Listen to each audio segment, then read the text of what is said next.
Magandang araw mga kakwentuhan! Isa na namang kwento ang aking ibabahagi. Kwentong siguradong ating mapupulutan ng aral at magbibigay inspirasyon sa buhay. Kwentong pinamagatang Call Me Jenny.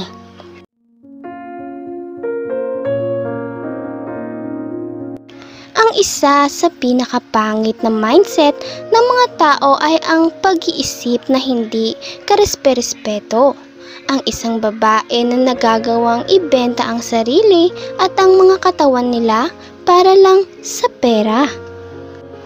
Ang pagkawala ng virginity ng isang babae ay hindi naman nakakabawas sa kanilang halaga bilang isang tao.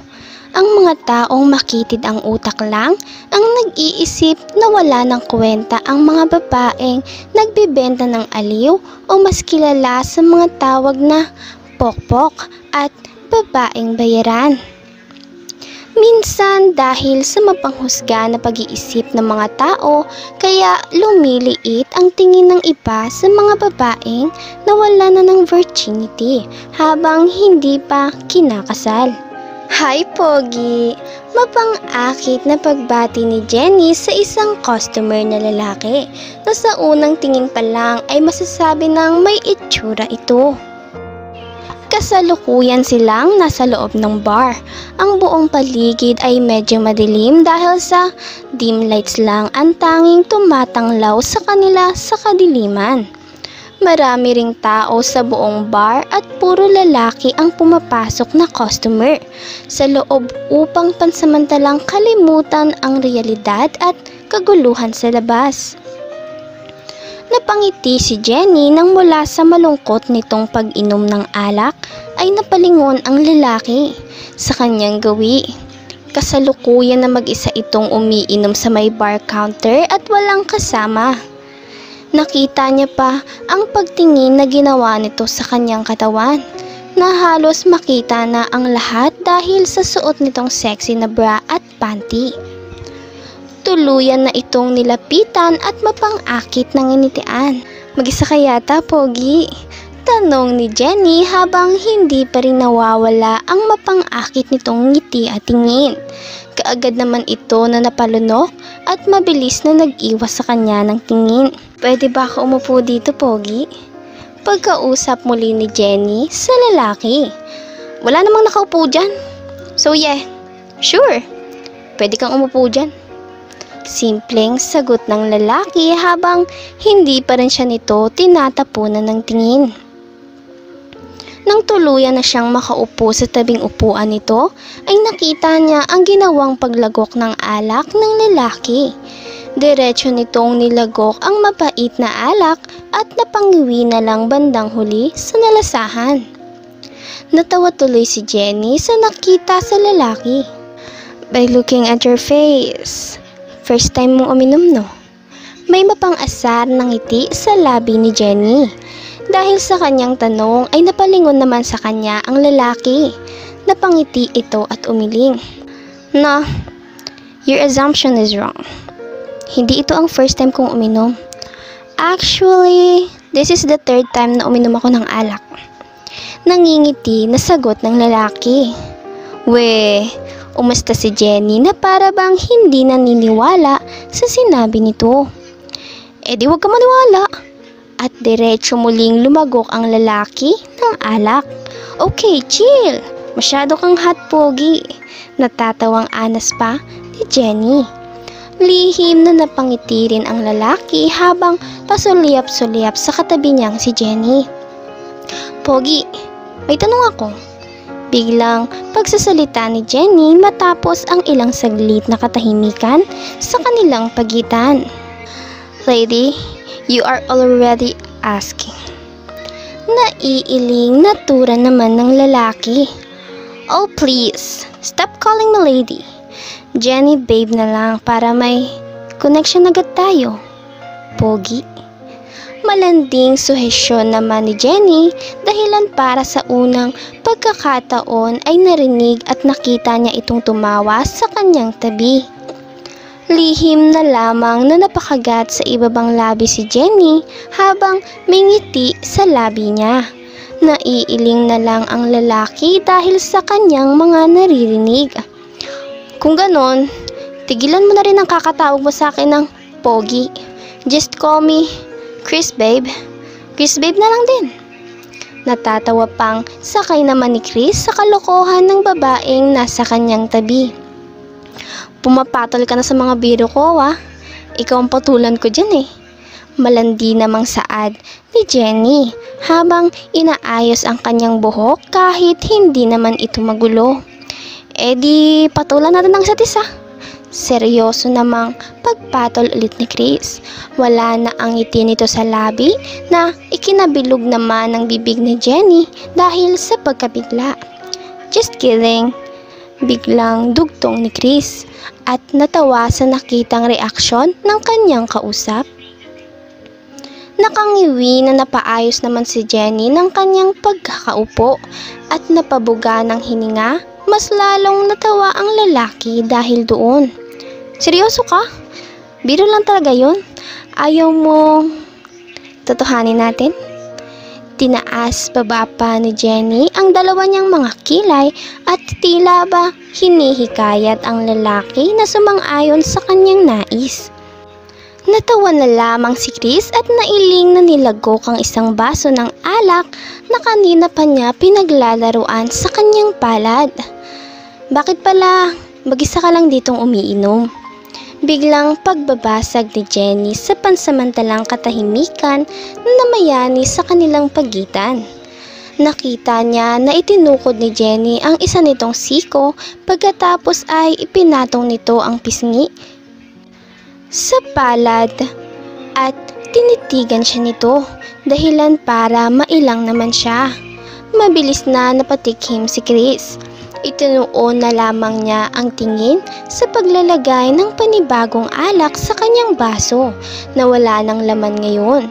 Iniwasan niya na ipahalata ang pagkailang niya sa paraan ng pagkakatitig sa kanya nito at umakto na parang isang manhid na tao. Kasi wala akong kasama? Pilosopo at tila ba hindi sigurado na sagot ni Chris. Napasampal na lamang tuloy si Jenny sa kanyang noo dahil sa pimimiloso po nito sa kanya. At piniloso po mo pa talaga ako, ah. Buntong hininga ni Jenny. Natawa naman si Chris dahil sa kanyang narinig. Why? Totoo naman kasi. Mag-isa lang ako kasi wala akong kasama. Natatawa pang tanggol ni Chris sa kanyang kalokohan. Pero syempre ngayon, may kasama na ako kaya di na ako mag-isa. Dagdag pa ng lalaki. Ewan ko sa'yo. Pabiro na lamang napaikot ang mga mata si Jenny at hindi pinansin ang huling sinabi ni Chris. Nagpasya si Jenny na walang paalam na inagaw niya ang baso sa lalaki at siya na ang uminom ng alak na kasalukuyan nitong hawak sa kabilang palad. Ikaw, bakit mas pinili mong magbenta ng aliw dito sa bar? Biglang tanong naman ni Chris. Alam ng lalaki na masyado ng personal ang kanyang tanong, ngunit gusto talaga niyang malaman ang naging dahilan ng desisyon nito. Bigla namang sumeryoso ang mukha ni Jenny dahil sa kanyang narinig. Dahil feeling ko, dito ako nababagay. Sa lugar na to, nandito lahat ng mga babaeng sa paningin ng iba ay marumi na dahil nawala na yung mga virginity nila. Parang hindi apektado na sagot ni Jenny. Ngunit kung titingin sa kanyang mga mata ay bakas ang lungkot sa mga iyon. Sandaling natigilan si Chris dahil sa narinig at napatulala na lang sa mukha ni Jenny. Samantalang si Jenny naman ay napabuga ng malalim na buntong hininga bago mabilis na nilagok ang isang baso ng alak. Bakit naman? Tila ba naghahanap si Chris ng mga salita na babagay sa kanyang gustong ipahiwatig? Bakit piling mo dito ka nang babagay sa lugar na to? Paglalakas loob na tanong niya. Kaagad naman na natigilan si Jenny at napatulala sa kawalan. Dahil katulad ng mga babaeng bayaran, Wala akong pinagkaiba sa kanila. Marumi rin ako katulad nila. Simpleng sagot ni Jenny. Ngunit sa kanyang puso ay hindi lang iyon madaling sabihin at aminin. Dahil para sa kanya ay iyon ang pinakamasakit na katotohanan sa kanyang buhay. At sino naman ang walang hiya na nagsabi sa inyan? Nakataas na ang isang kilay at seryoso ang boses na tanong ni Chris. Nakanguso naman na nilingon siya ni Jenny at masamang pinukulan ng tingin. Ako, bakit? May angal ka ba? Pogi? Tila pinaghalong bata at siga na sagot ni Jenny dito. Natawa naman si Chris sa nakitang asta ng babae. Makalipas lamang ang ilang segundo ay hinawakan niya ang magkabilang pisngi ni Jenny at tumingin ng diretsyo sa mga mata nito.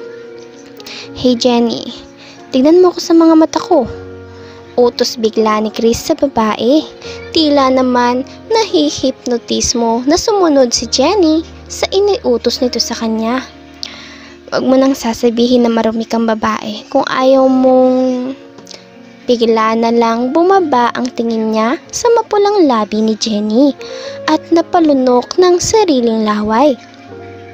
Ngunit kaagad din namang nagbalik ang tingin nito sa mga mata ng babae.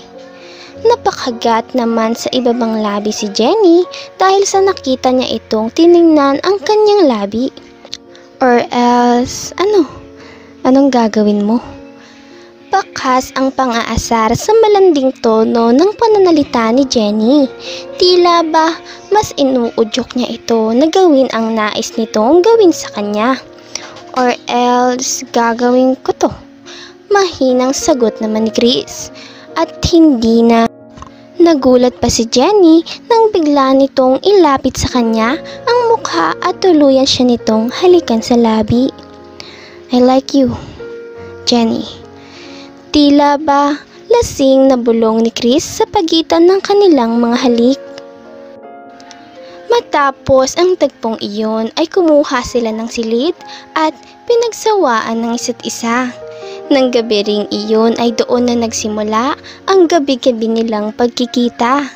Kung dati ay madalang lang kung magtungo si Chris sa bar, ngayon ay gabi-gabi na itong nagtutungo roon upang salohin si Jenny sa isang silid. Babe, hindi mo pa nasasabi sa akin kung ano ang naging dahilan mo kung bakit ka napunta sa bar na to. Biglang saad ni Chris dahilan para mabasag ang katahimikan sa bawat sulok ng tahimik na silid. Sandaling natahimik si Jenny at hindi muna nagsalita. Makaraan lamang ang ilang segundo ay humigpit ang yakap niya sa kanyang nobyo. Napunta ako dito dahil sa isang lalaki. Pagsasabi ni Jenny ng katotohanan. Baka sa kanyang pananalita ang namumuong galit na matagal na niyang ibinaon sa limot sa matagal na panahon. Yung bisit na lalaking yun, ang punot dulo ng lahat ng paghihirap na naranasan ko noon. Hindi nakapagsalita si Chris dahil sa kanyang natuklasan. Gusto sana niyang magtanong ngunit hinayaan na lang muna niya si Jenny na magkwento ng nakaraan nito. 18 years old ako noon. Graduating na sana as a grade 12 student. Kaso doon nagsimula lahat ng sakit at paghihirap ko. Ulila na ako dahil baby pa lang ako ay wala na akong mga magulang. Sa ampunan ako lumaki, kaya sila Sister Marge ang nag-aalaga at nagpalaki sa akin. Isang gabi, pauwi na sana ako sa ampunan nung biglang may lalaking humila sa akin pasakay sa kotse niya. Gabi nun kaya hindi ko makita yung mukha niya. Pero kahit ganon, hindi ko makakalimutan yung kapapuyang ginawa niya sa akin. Madiin ang bawat salita ni Jenny habang ikinukwento ang gabing naging bangungot niya sa matagal na panahon. Napakuyom ang magkabilang kamao ni Jenny at kitang-kita ni Chris ang galit na nagmumula sa mga mata ng kanyang nobya. Nung gabing yon, ang walang hiya na lalaking yun, ginahasa niya ako. Paulit-ulit niya akong binaboy hanggang sa maging marumi na ang tingin ko sa sarili ko. Bakas ang nag-uumapaw na galit sa tono ng pananalita ni Jenny. Halata na hindi niya pa rin nakakalimutan ang nangyari sa nakaraan at naiwan lang ang malaking sugat sa kanyang puso. Dahil sa nalaman ay nagpupuyos sa galit si Chris na ipinahanap sa isa sa mga private investigator niya ang salarin sa panggagahasa kay Jenny. Ngunit nang tuluyan na niyang malaman ang katotohanan ay wala siyang ibang nagawa kundi ang umiyak sa habang nakaluhod sa malamig na sahig ng kanyang malamansyon na bahay. Sumapit ang gabi, katulad ng nakasanayan nila ay naghihintay na sa kanya si Jenny sa loob ng isang silid. Simula kasi nang maging sila ay binayaran na ni Chris ang amo ng kanyang nobya upang wala itong maging customer maliban sa kanya. Nang makapasok siya sa loob ng silid ay hindi niya nakita si Jenny sa loob. Nalaman lang niya na nasa CR pala ito nang bigla itong bumukas at bumungad sa kanya si Jenny. Nakaroba lamang ito at bagong liko dahil sa tumutulo pa nitong buhok. Napangiti si Jenny nang makita ang kanyang nobyo at kaagad na lumapit sa kinatatayuan nito upang salubungin ito ng halik. Noong una ay hindi tumutugon sa kanya si Chris na ikinakunot ng kanyang noo. Tumigil siya sa paghalik sa nobyo at tinignan ito ng puno ng pagtataka. "May problema ba, babe?" Nagtatakang tanong ni Jenny. Hindi man halata sa kanyang mukha, ngunit ang totoo ay kinakabahan na siya. Napayuko naman si Chris at lihim na napakagat sa kanyang ibabang labi. "Jenny, I need to tell you about something." Ilang segundo muna ang nagtagal bago napabuga ng malalim na buntong hininga si Chris at nag-angat ng tingin kay Jenny. "Kilala ko na kung sino yung gumahasa sa'yo noong 18 years old ka pa lang." Sandaling hindi nakapagsalita si Jenny. Hindi niya inaasahan na mga sinasabi ng kanyang nobyo ngayon. Kung ganun, sino ang animal na lalaki na yun? Diretso at halata ang galit sa boses ni Jenny. Madiin na napakagat sa kanyang labi si Chris at kaagad na napaiwas ng tingin. "Bago ko sabihin, mangako ka muna sa akin na hindi mo ko iiwan." Nanginginig ang boses na anas bigla ni Chris. Sandaling hindi nakagalaw si Jenny mula sa kanyang kinatatayuan dahil sa narinig. Bakit? Bakit di mo na lang sabihin sa akin?" Nagtatakang tanong ni Jenny. Hindi siya tanga. May ideya na siya sa ikinikilos ng kanyang nobyo, ngunit binabaliwala niya iyon. Lumapit siya kay Chris nang hindi ito magsalita at hinawakan ang magkabilang pisngi nito. Nang pinilit niyang tumingin sa kanya ang nobyo ay doon niya nakita ang namumuong luha sa mga mata nito. Nahihinang napaatras siya papalayo sa lalaki at wala sa sariling napakuyom ang magkabilang kamao. Ikaw ba?" Diretsong tanong ni Jenny. Tuluyang nakumpirma ni Jenny ang kanyang hinala at namalaya na lang niya na tumulo na pala ang kanyang mga luha pababa sa kanyang mga mata. "Lasing ako noon, hindi ko sinasadya. Patawarin mo ko, babe." Nanginginig ang boses na pakiusap ni Chris at sinubukan na hawakan ang kamay ng nobya. Ngunit marahas na hinablot lang ni Jenny pabalik ang kanyang kamay at isang malakas na sampal ang dumapo sa pisngi nito. Wag ka nang lalapit sa akin. Tapos na tayo simula sa araw na to. Tandaan mo yan." Madiin ang bawat salita na sigaw ni Jenny. May halo ring hikbi ang bawat binibigkas nitong mga salita. Walang lingon na iniwan sa silid ang lalaki. Simula ng araw na iyon ay hindi na nga nakita pa ni Chris ang dating nobya.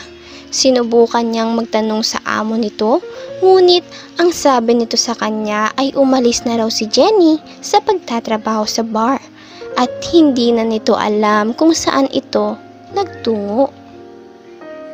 Maraming salamat sa panonood mga kakwentuhan. Huwag kakalimutang mag-subscribe at pindutin ang notification bell para lagi kayong updated sa ating mga bagong istoryang mapupulutan ng aral at inspirasyon sa buhay. Hanggang sa susunod nating istorya mga kakwentuhan.